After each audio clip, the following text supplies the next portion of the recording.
I'll be very brief. Andre has told us all about the new announcements and the new initiatives and of course the new shareholders. I'd like to acknowledge Minister for Commerce, Trade, Tourism and Transport, the Governor of the Reserve Bank of Fiji, Andre of course, the Chair of Fiji Airways, the new board members and invited guests, ladies and gentlemen. Of course, a very important person too, our coach, Ben Gollings. Thank you for being here. Ladies and gentlemen, a couple of years ago, about 18 months ago, when government took the initiative to support Fiji Airways, it did so in the backdrop of many other airlines in the world that in fact were suffering the same fate. For Fiji, of course, we do not have the capacity to provide direct funds to the airline itself. Countries like New Zealand, for example, gave about $900 million directly from their budget allocation to Air New Zealand. Fiji did not have the capacity, nor does it have the capacity. So we work very closely with Fiji Airways, Andre and his team, the chair and the board, to come up with a solution that will ensure that Fiji Airways remains flying. Because we all knew that one day we'd get out of COVID. There had to be a game plan. We had to think long term. And we've obviously, as highlighted by Andre, we gave a guarantee of the largest guarantee we've ever given to any entity that government has a stake in. Of course, entities like EFL in the past, when it was known as FEA, did have cumulative guarantees amounting to probably about $400 million or in excess of that. But a one lump sum guarantee to EFL has never been done in the way we've done for Fiji Airways. It is very critical for us to ensure that we support our national carrier. As I've said on a number of occasions, Australians cannot drive to Fiji. They have to fly to Fiji. We're not in continental Europe. We cannot drive, for example, as they're doing from Canada to USA, or even Mexico for that matter. So if your economy, at least 40% of that, is dependent on the services sector, on the tourism sector, you have to be strategic about that. You have to ensure that you have a national carrier that does the bulk of the work, that brings the bulk of the passengers to Fiji. Otherwise, you will see the return on the tourism dollar spent dwindle tremendously.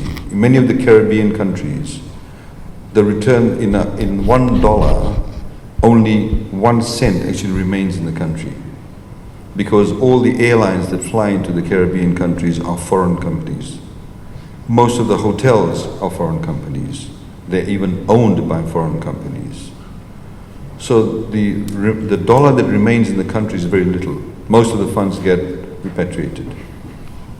So strategically, it is critically important for Fiji Airways to remain afloat. When there is a cyclone, Fiji Airways is the last plane to be flying.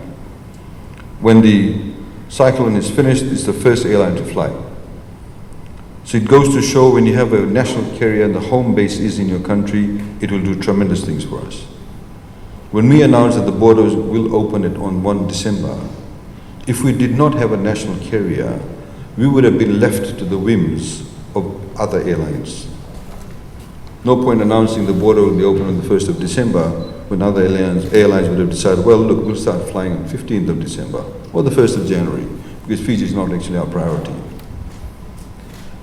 So that investment was made in Fiji Airways, and I'd like to please put your hands together for Andre and his team. You've done a damn good job. And I say this very sincerely from the bottom of my heart. If we did not have Andre, I don't know where we would be. And of course the board and people like Shanaz and Peter Sears, because they were able to provide that level of expertise, that level of commitment for us as a government to be able to support the national carrier. Frankly, I'm surprised that FNPF did not participate as a shareholder much earlier, because any person looking at a long-term investment and a quick rate of return would have actually invested in Fiji Airways a long time ago, in particular post the pandemic. Because if you actually have a long-term perspective, you know that if the share prices dwindle as a result of COVID, it would bounce back once the airline starts flying. In the same way, FNPF made a handsome return in the purchase of shares in EFL, and then they offloaded it to the Japanese. Fantastic rate of return. Many countries in the world, in particular like Singapore, where the superannuation funds have actually invested tremendously and heavily in the airports and indeed in the airline. And once those entities were running really well, commercially very viable, they were able to get fantastic returns on those investments. So we hope FNPF will now, their shareholders, as shareholders ourselves, we look forward to working with them. The airline is run very well, and the idea is now to be strategic about it, and indeed, of course, in the future to even find even more greater and better strategic partners. Vancouver is very exciting, of course. My mantra for Fiji Airways is that Fiji Airways flies to every single continent that rims the Pacific Ocean except South America. We're now doing San Francisco, LA, Vancouver, Narita, Hong Kong, Singapore, Brisbane, Sydney, Melbourne, Adelaide, Auckland, Christchurch, Wellington, except South America.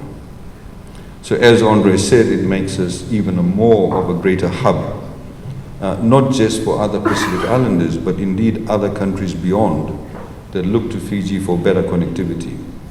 There are many Australians, for example, who want to fly from Australia to the west coast of North America, choose not to fly the direct flight, but choose to fly through Fiji Airways, through Nandi, which is great for us. We have, of course, in recognizing Nandi being the hub, now no longer require any departure tax for anybody that stays for 5 days or less in Fiji. That makes it even more attractive.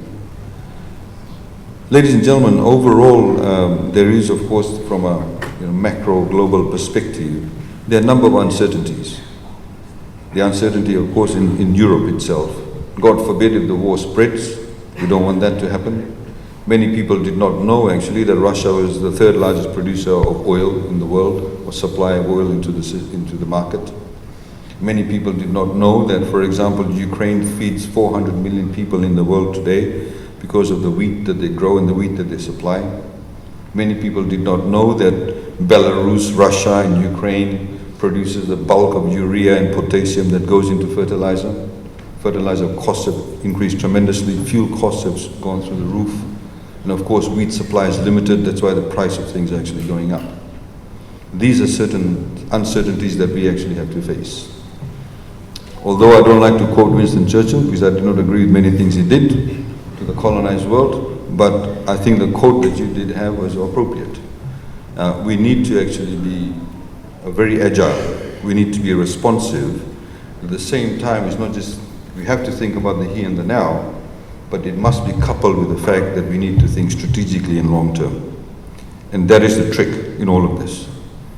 The idea is to get that right balance about addressing what needs to be addressed today, but at the same time having in place policies and strategies and a vision to ensure that you are able to place yourself in a much better position in 5, 10, 15 years' time. These are very exciting times for Fiji Airways, exciting time for us. We've recently visited the fantastic Aviation Academy in Nandi. Our pilots now will be able to have more Fijian pilots because we are able to do all the training in Nandi, in Namaka. Nobody ever thought of that previously.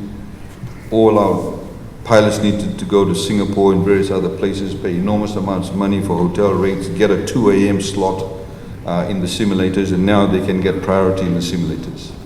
Indeed, it's been flipped. We now actually have people coming from overseas wanting to book our simulators. Our flight attendants, we met with a number of the groups that actually have been recruited. They're very excited, they're young. Today we have 65% of our population below the age of 35.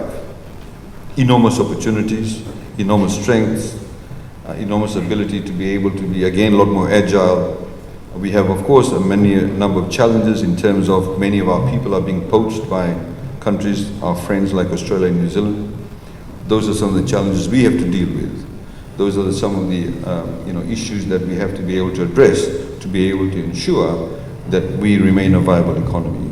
And Fiji Airways, no doubt, plays a pivotal role in ensuring economic stability, macroeconomic stability, building foreign reserves, and of course creating jobs. Thank you once again, Andre, Shanaz, Peter, various other members of the management team who I see here.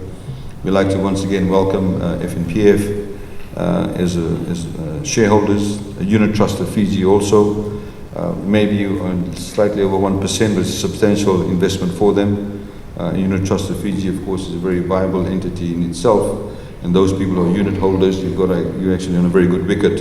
And indeed for FNPF members too, you have on a very good wicket also, because what we can see is that Fiji Airways will continue to be able to provide much better returns to all the members of FNPF and indeed the unit holders of Unit Trust of Fiji. Ladies and gentlemen, thank you for coming here this evening, and I wish you a very good evening. Good luck. Thank you.